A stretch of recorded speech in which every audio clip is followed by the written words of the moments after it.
Welcome to the Virginia Civics and Economics Lecture Series. At the end of each slide, there will be a 5-second delay. Use this time to complete your notes. When you are done, push play and move on to the next slide. This presentation will begin in 5 seconds.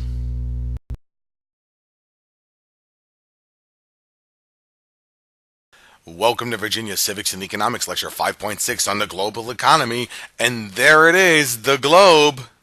The globe is happy because it's not alone. What do you mean it's not alone? Well, it all depends on what's going on today in the globe. We have soybeans. They're being grown in Brazil and they're getting shipped all the way to those nice cows in Scotland. Then we've got stuff being made in China like clothes, and that's getting shipped all the way over to Macy's in Times Square, New York.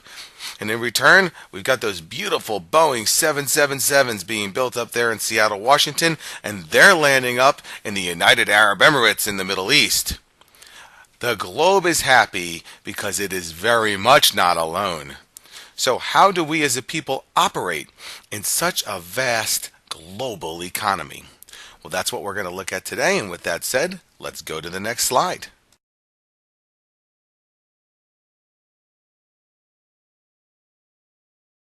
Let's talk about the global economy.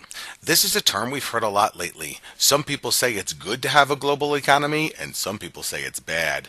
Well, to understand each position, you have to know what it is in the first place. The global economy consists of worldwide markets in which the buying and selling of goods and services by all nations takes place. This includes globalization, which is the way in which the economies of nations are becoming interconnected and dependent upon each other.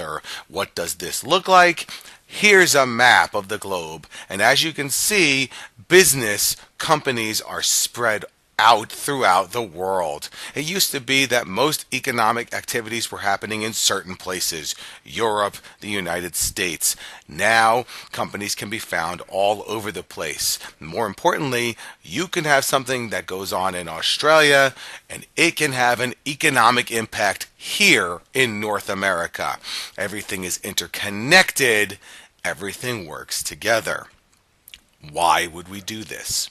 There are 4 reasons why states and nations trade with each other. They do it to obtain goods and services they cannot produce or cannot produce efficiently themselves. In other words, you can't grow bananas in New York in the winter. We need to get those bananas from someplace else, so we import them from countries in South and Central America.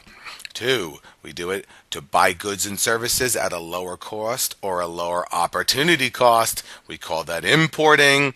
And to sell goods and services to other countries, exporting. So we have the export-import system. Finally, we do it to create jobs. We do that within our own state or nation. We want to export our goods to other places. We need to have people here to make these products or grow these things that we're going to export. Here's the rub. Trade imbalances can lead to an unbalanced circular flow economy within a particular nation. But globalization can counteract an imbalance by allowing for national specialization. That means that countries focus on providing a specific set of natural resources, goods, or services. What does that look like?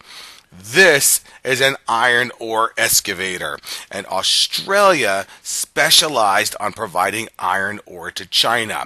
Australia has a lot of stuff it can export, but China really needed this iron ore, and for a good 10 to 12 years, Australia specialized in mining its iron ore and shipping it out to China. Go to the next slide.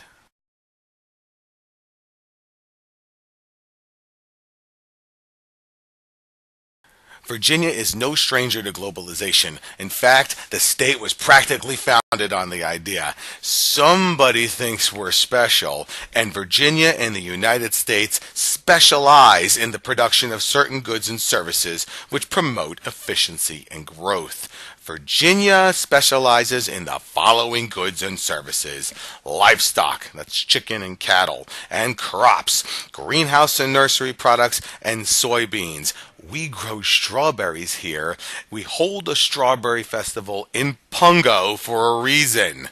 We also have manufactured goods, including tobacco, chemicals, and transportation and military equipment. When you drive into Newport News and you see that giant shipyard, we are specializing. We are the only place on the East Coast that builds aircraft carriers.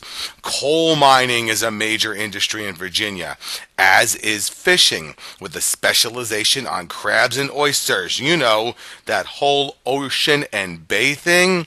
And we have service industries. Those include community, business, and personal service groups like private healthcare companies, hotels and motels. We call that tourism.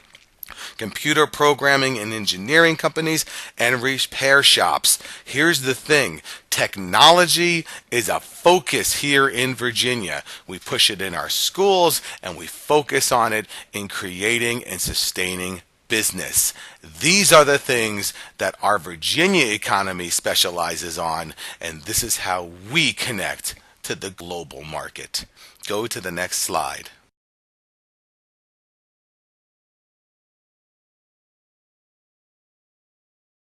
Finally, let's talk about the impact of technological innovations on the global economy. The past 30 years have been incredible when it comes to the way our economy has expanded throughout the world. And here's why. Innovations in technology like the internet and worldwide connectivity, everybody being able to work and trade with everyone else, has contributed to the global flow of information, capital, goods, and services. What does this look like? Here's Amazon. You could literally sell a product to any customer in the world at this point through Amazon. It doesn't matter where you are, as long as it's legal to sell that product to someone else and they have internet access, you can do it through Amazon. That's incredible. Also, the use of such technology has lowered the cost of production. For some tasks, it's cheaper to use these guys than these guys. That's a bit controversial, but it is what it is. Here's the other controversial thing. Outsourcing is challenging the circular flow economic system of the United States. What do I mean? Companies are using cheaper labor. They're paying people less overseas without any return benefit to the economy. So, it's cheaper to hire tech support people overseas, but is there a return of value to the United States? That remains to be seen. Thank you for watching this lecture, and I look forward to seeing you in class.